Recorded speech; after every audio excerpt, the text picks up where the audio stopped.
There he is. Hello, sir. How you doing? Good. How are you? You see my texts? I did. Dude, those are awesome. So thank you. I've found the site. It's called it kind of goes by two names. It's either Up Garage or Bar, and it's Yep. in Japan. And they really got their start selling uh Japanese spec parts, but they started having, you could find like as far as bolt patterns and stuff, things that were more for the European makes, but the yen is so weak against the dollar right now that it's actually a pretty smoking deal to buy on that site. So I was watching those for a little while and finally cleared some stuff out of here that I had around the garage. And once it all matched up, they were still available. But yeah, they're great, perfect size for the Audi. The What's stock the offs. what's the size and everything? What's the specs on them? So there's 17 by 8, and the stock offset on that car is plus 38. So these are either plus 35. So they're gonna bump out just nice enough to fill out those That's going to be fenders. really But nice. yeah, so then we'll lower a little bit, and I just found today obviously the chip tuning on that car is the potential is huge. So Are you looking into it a little bit? there's a chip 034 Motorsports makes one that is for cars with stock internals otherwise. Uh, and I mean, those turbo motors just respond so well to a little bit of remapping. No, And they absolutely do. They left a lot on the table with those things for sure. oh yeah, that's a great way to put it. Great way to put it. So yeah, it's a couple months out, but that combined with an exhaust and lowered a little bit, and then I'll call that car done. Um, but I'm a believer in when this the hard to find stuff is available. If you can make it work, just jump on it, sit on it for a few months. At least it's there and it's done. I know. No, I totally agree with that. Couldn't agree more. You guys probably don't have a point of reference. Jeff just got these for the Audi. Oh, That's gonna look absolutely phenomenal. So that's what we're geeking out about. But yeah, kind of in a similar boat. I'm trying to put together a little mod and maintenance list of yeah. all things I want done to the Beamer for now while it's away in storage. Uh-huh. Keeping it at a friend's shop, so it's on a charger, it's in the temperature controlled. I want to get all that stuff done now. Yeah. And then when Yeah. spring comes around, April, get some nice days, it'll be ready to go. So What's kind on of your looking into that. What was it? what's on your short list? You know what, man? This is my big conundrum here because it's almost Jeff. I've been saying this to my buddy Ben. Red interior has been a pain in my ass Oh, because now I you're can't gonna get this. say something that makes me mad, I think.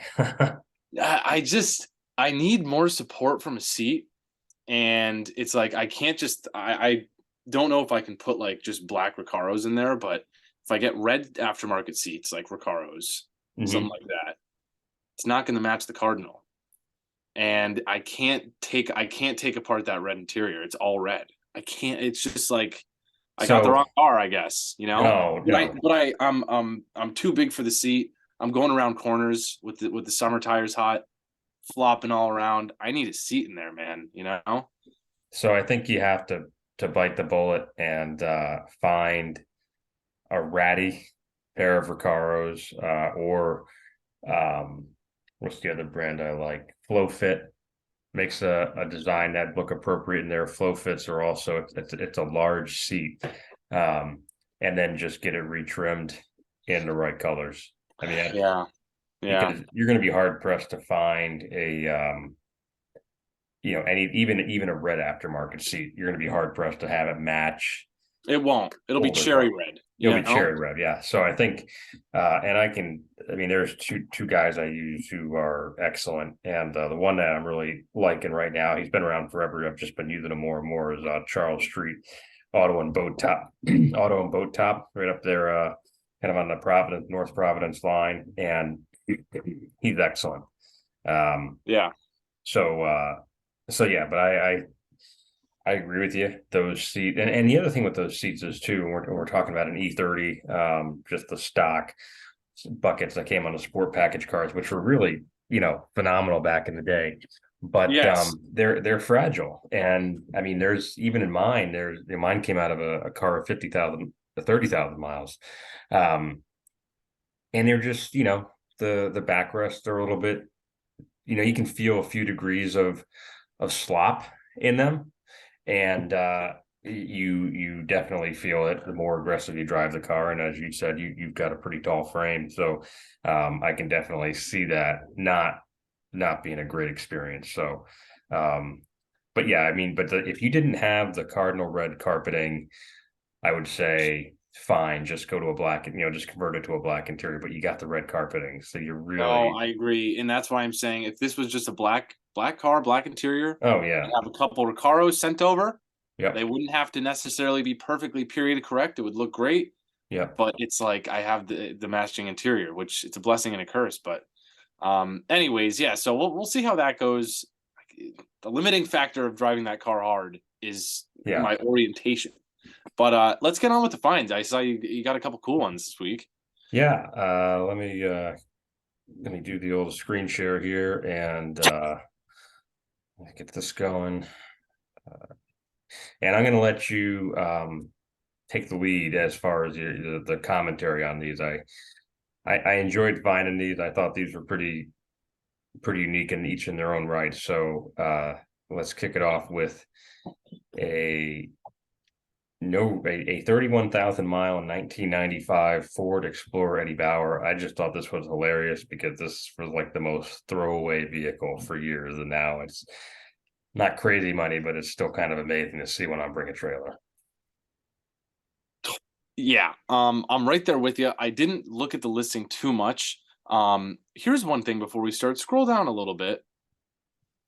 New Jersey. Okay, so it's a Northeast vehicle. The Yeah, biggest thing with these is like the rust, right? Those rockers. My buddy actually had one of these. It was in really good condition.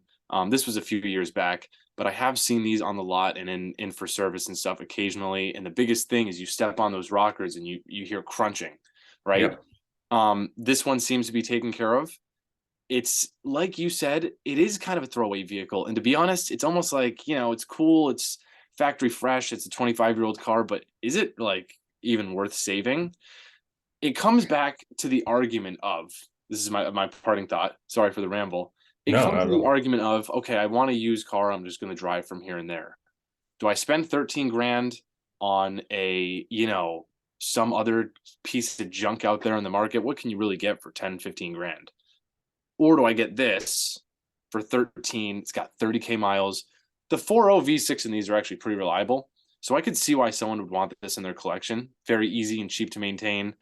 But again, the question is, it's cool, but it's like that might be where it ends for me. It's just cool, but Yeah, I agree with you completely. And I'd love to know what the motivation was behind the purchase. And I'm not at all judging it. It's more a question of was this because, like you said, and I think that's a great point.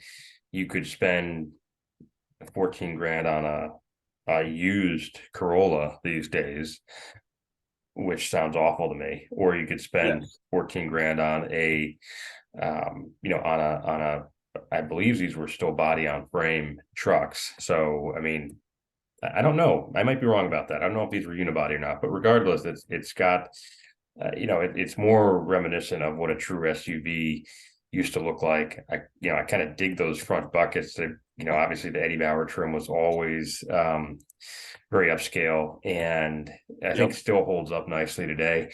Yeah. But I almost hope it more was that decision of like, hey, 14 grand, I've got a pretty interesting daily driver. I've got something that's all weather capable. I've got something that's way cheaper than buying a Land Cruiser in similar condition.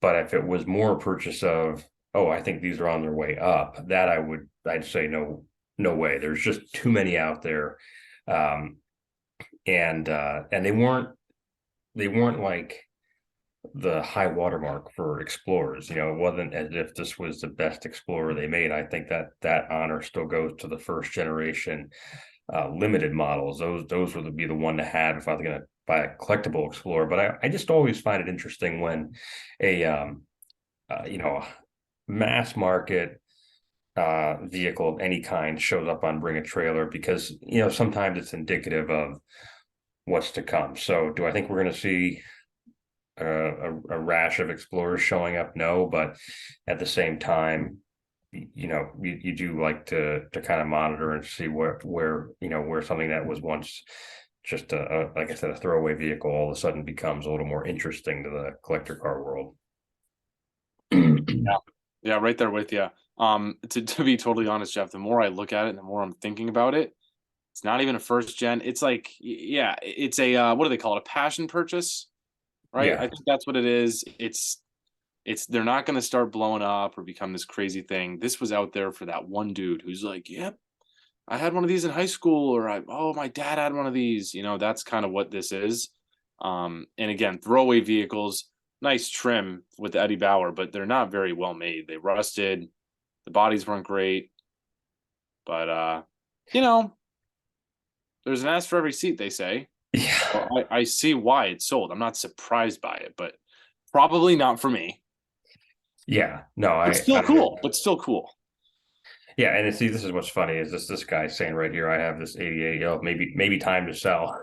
It's like, no, it's not we haven't reached that point where these are suddenly going to be pulling pulling crazy money or anything like that. But it is, you know, just in terms of how all of us approach this hobby, it is interesting to think about the fact that you kind of never know when you might stumble upon something that you could turn for a few bucks. So, Hmm. I mean, I guarantee you this was bought for peanuts, right? I don't know how, you know, I think this is a dealership that got it. So this clearly, you know, with a donation vehicle, or it got wholesaled at a dealer like the one you work for, and then someone picked it up at a public auction for, you know, I'm sure 4 or 5 grand max. Hmm. So I think it's more just a reminder for the rest of us that you know, we could do this exact same thing. You know, you could see one of these come in tomorrow and say to the used car manager, hey, let me grab that. I'm gonna stick it over at Jeff's house and we're gonna throw it on bat in 2 weeks, something like that. So food for thought, Lars. Food No, for I thought. know, Jeff. I'm always waiting for the day that friggin' Pappy comes in, like, yeah, this is my old Porsche, my old Porsche. It's like a freaking, 911 Carrera S. It's like, yep, I'll take it for 8. Yeah, I'm right. waiting. You'd be surprised. You know what one thing I've realized, and then we'll get off this one and go to the next. So what you're saying, it's true, but I've almost realized it's kind of like not as common as you think, because whoever owned this, they didn't accidentally keep it mint and Yeah, right. accidentally keep it rust free and accidentally only put, 2,000 miles a year on it. So that's a great thing to bring up. Where did this come about? Was it a trade in? Did someone, unfortunately pass away and it was just got in the wrong hands? Because whoever owned this and kept it this nice, I'm sure they wouldn't want to sell it for, 2 G's. But Well, just cool to think about. Three no. owners. So it's got three. So what happened? So yeah, so the most recent owner is the dealer, right? The seller who had it for all of 2 months. But see, this is, you know, this the first owner kept this thing for 22 years. So that Look was at the 1,000 miles a year. this was the person who, I mean, I bet they got nothing for this because they kept it for this long. Just ended up going to obviously a second, you know, conventional second owner who kept it for another 4 years. So that, I mean, your point, I mean, I'm sure Wow. that first owner did keep it in outstanding condition, but then they just, now it is interesting though, because it doesn't, I mean, let's see, Can did it Oh, go see, to a, Kentucky. That's how it's rust free. We lived in Kentucky. oh yeah, that's, so Oh yeah, man. look at this. 2018 had 28,000 miles on it. He went to a new Yo. owner. So, but interestingly, this does not appear to be a, a dealer. I mean, it was serviced at a dealer, but this new title, new owner in 2018, that wasn't, it wasn't like it was wholesale or anything like that. So I mean, this was I think this was a private sale transaction. So this one, though. And then you see this gentleman who sold it got it in October. So pretty amazing that first owner did keep it for that long and only racked up only racked up a hair over 28,000 miles. But anyway, so You know what though, Kentucky car that will be rotted in 3 seasons. That'll be oh shot. yeah, F here for sure, for Oh my sure. goodness. All right, what do we got? Number two. This is a modified 2000 Honda Prelude that pulled a very strong number of 26.5 for a modified example. Now, I have some personal connection to a car like this, but I'm curious to see what you think about this one. So these, I'll be honest, they I don't know too much about them, and that's just simply because they've never really appealed to me on the level like a European two-door sports car would, or a European two-door touring car, even the sedans. So I don't know a ton about these. I know that there's a big market for some of those nicer condition, older like Civics and the S2000s. Obviously, when we did our first episode, we looked at that first gen Prelude, the really mint one, and that like Caribbean yellow, whatever it was. Mm-hmm. I'll be honest. So I'm not a huge fan of these vehicles. That first generation we looked at, it's almost like I can get behind that because it's a retro looking classic car at this point, and it's just that classic Honda quality with the really small bucket seats. Um, Something like this, I don't know if I have the same like emotional appeal to it. I feel like for me, if I was going to get, a JDM car from this era, specifically a Honda, I'd be looking Yep. at that. I think it's the EK, the EK series, Oh, Civic, and yep. then obviously the S2000. But these I never really liked the way they looked either. But I feel like I'm being negative here, but that's just kind of my thoughts. No, I don't disagree in the sense that these didn't really set the world on fire when they were new. I mean, I think I remember I was in high school when these came out, and I still have this memory burned in my brain of that there was this girl who was one of the quietest, also one of the nicest people you ever met. She was just very reserved and kept to herself, and she literally pulled into the high school parking lot with one of these brand new, already with a body kit on it, like, and it just her aura was transformed that she just into the girl everybody wanted to date because she rolled in with this and it's literally like no one knew she was a car person, and because nobody ever asked her. But in any case, I always had that association with this car. But what's interesting to me is you and I are both European car guys, and Yeah. we often, even outside this conversation, if we see an M3, if we see a 911, if we see, a, what are they going to say? Just an AMG Yep. brand Mercedes, something we're always keen on. Like I'm trying to think of a C43 sedan is like, we want to find it stock. We don't want a modified car. You had that X5 in that came in inventory that was heavily modified, ran like garbage. It was, I think that buyer came back a few times with the turbocharged inline six and just lots of problems. What's so fascinating is the buyers of these Japanese cars, they don't care about that. They actually, I think, place a higher emphasis on the modifications. Like, just you know this car does look to be very well put together. Like the body, the way the body kit lines up. I mean, it looks like it fits the body or the factory body lines really well. Uh, I don't like the wheels at all, but those are actually, that's a very expensive set of raised wheels, which even those of us who aren't big fans of these cars know that raised engineering is it's a high bar in terms of build quality as far as aftermarket parts go. It's got talking about cardinal red seats, it's got the bride seats, which you and me, like, just what we were talking about, like, oh wow, it's a black interior, but that doesn't matter. That doesn't offend people in this crowd. This is actually, again, those are probably $5,000 seats, if not more.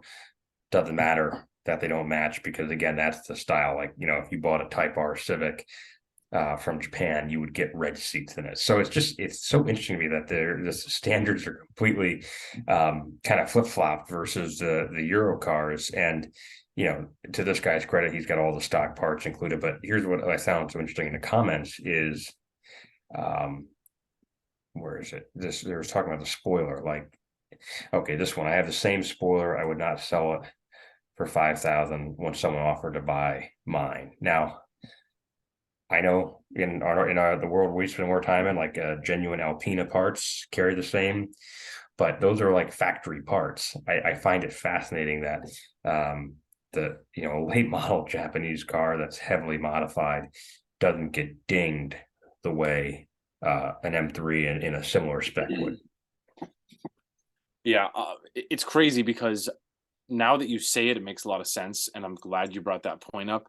So as you started saying this, it all clicked to me. I kind of remember a little bit more about the JDM car culture. It's one of those things where I feel like with these, right? If you're the type of person who wants to buy it because you're like, a JDM fan, which is awesome, you're going to build it with certain parts because certain parts in that community are regarded as the best one. For example, I saw the name Mugen in there, Oh yeah. Megen, somewhere in the description, and that is kind of known and stands for like some of the best quality JDM high quality parts that you can get for Hondas, Nissans, and things like that. Um, just that alone, having all those parts kind of makes it the ultimate build because there's a clear winner when it comes to aftermarket with these. Mhm. So yeah, that's definitely crazy. Like Alpina is a OEM factory part. It's almost like they value that the same way we would. Um, so yeah, that is a very good point, a very good talking point to bring up. Um, so I think you don't see many of these. Clearly, the overall build is what sold this one. Mileage, average mile under 19K, not a low mileage car by any means. It's just it's amazing to me because if you would have shown up with a 120,000 mile E46 M3 with this level of modifications, I bet it would have been crickets. In the room. So this hobby is fascinating in that regard, and I certainly appreciate that this was done to a very high level, and it clearly that other bidders felt the same way. But it's always interesting to me to see cars on this site that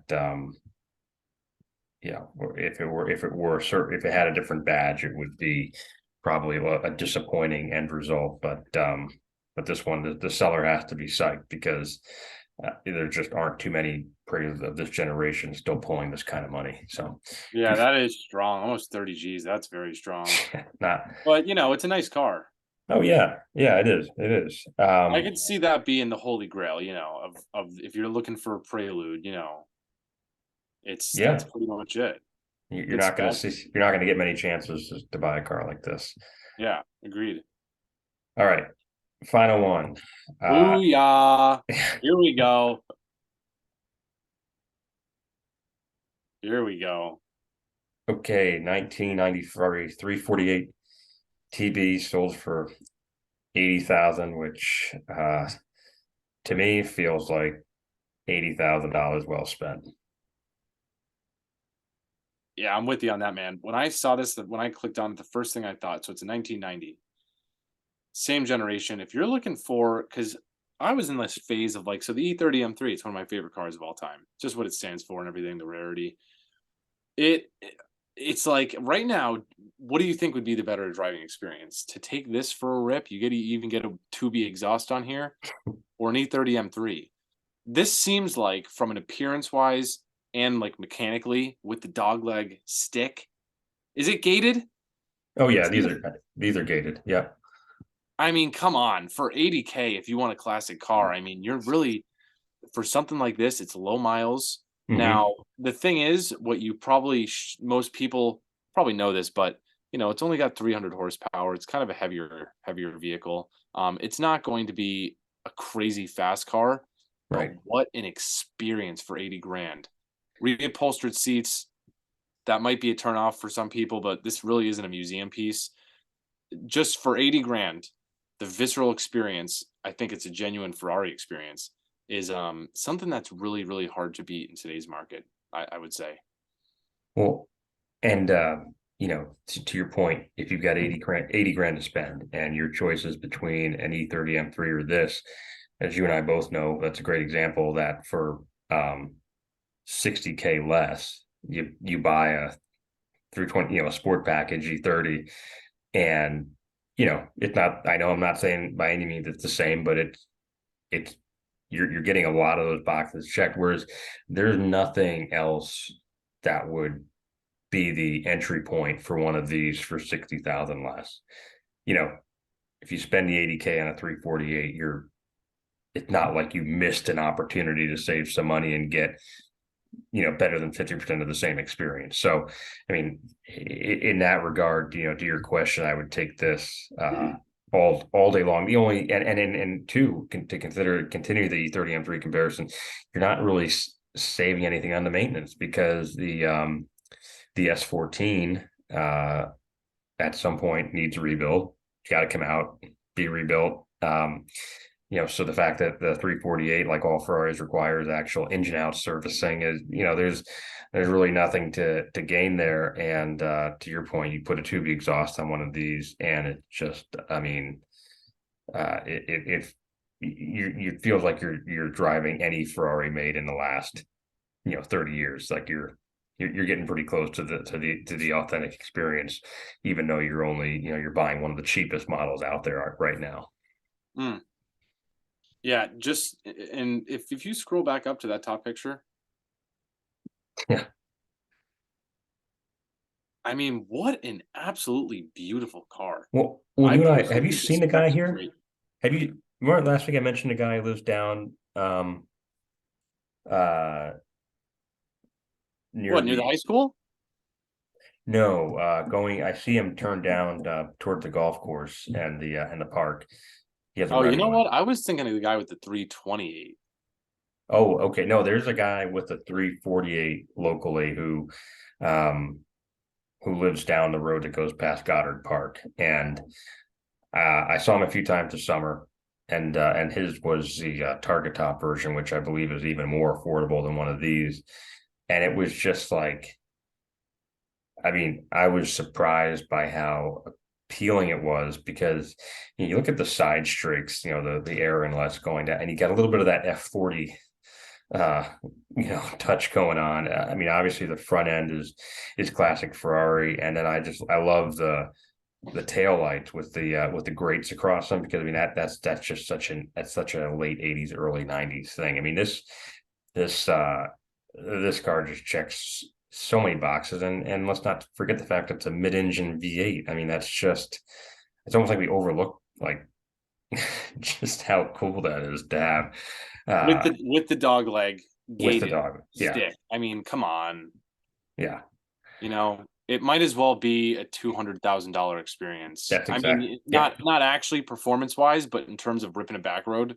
I mean, look at that interior. Just, oh, I know. You almost want to call that the God's Chariot instead of the M3, because that is just a beautiful place to be.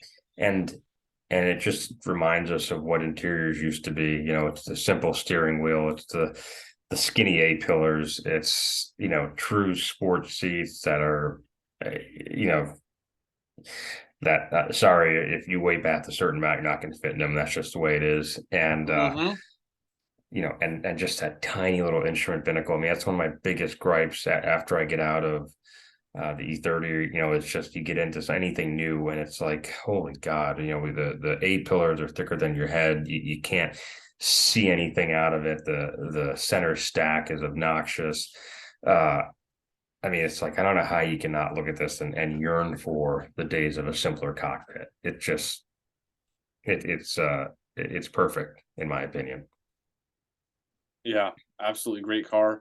And this one's got all the big service done. This is a $10,000, $15,000 in service right here.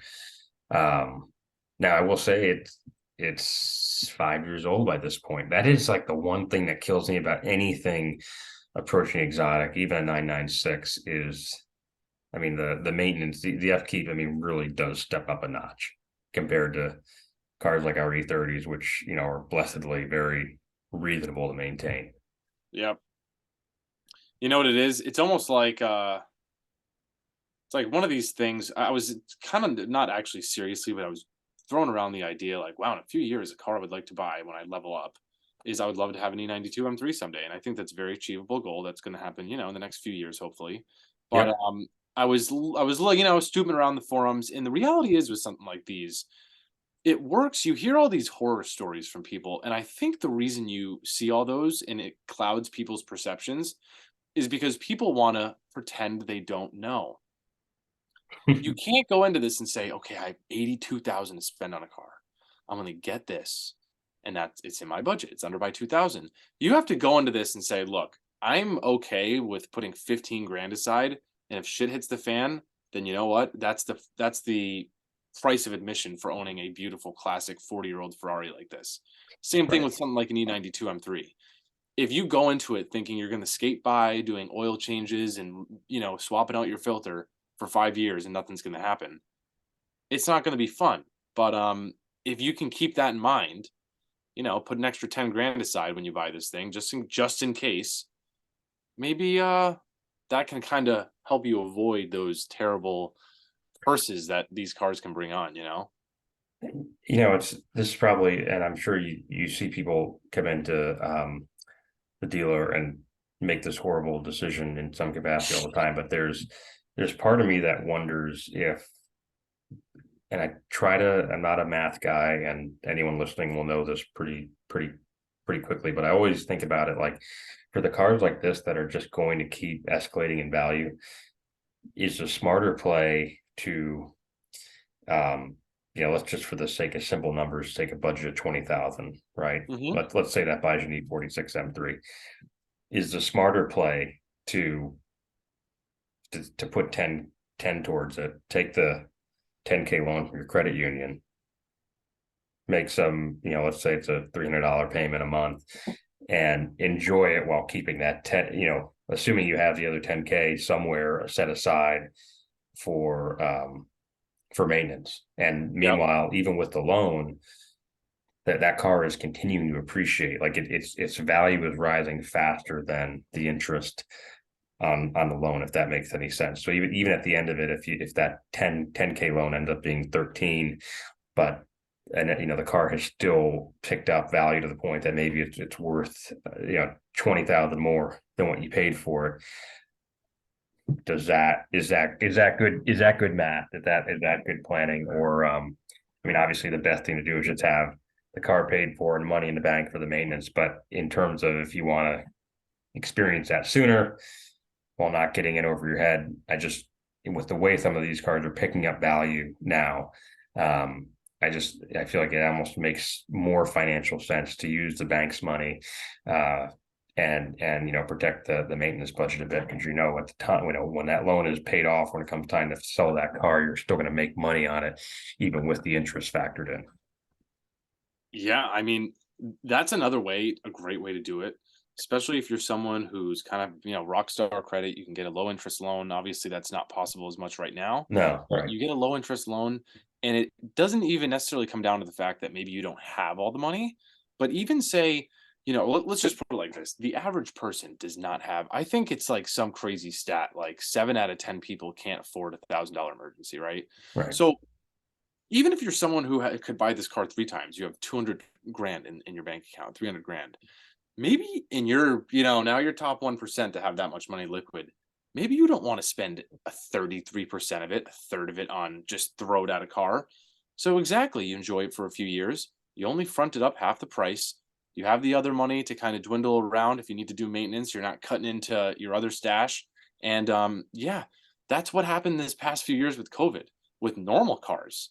People were buying cars, and since the shortage, the vehicle value actually raised and the loan ever so slightly went down. So with classic cars, obviously that's going to be more common because the right. prices usually go up.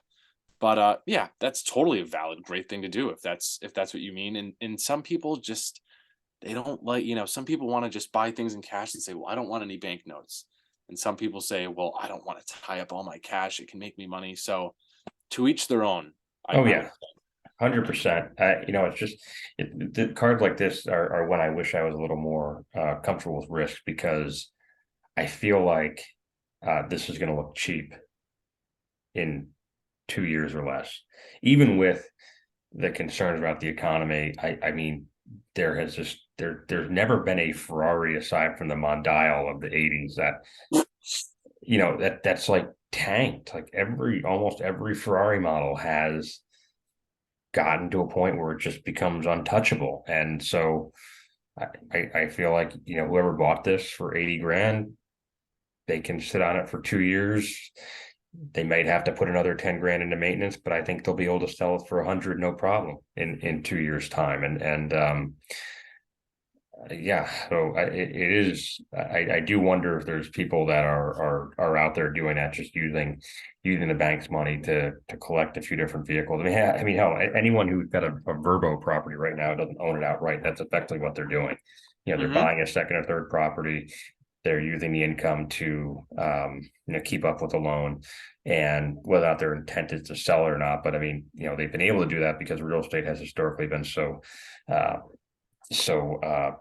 positive in terms of. Now I think that's settling down a little bit right now, but I think the same theory exists where, again, you're using the bank's money because whatever you're investing in is going to be worth more by the end of the loan. So in any case, that's didn't mean to get off on the finance 101, but it just, I see cars like this and I'm just like, man alive,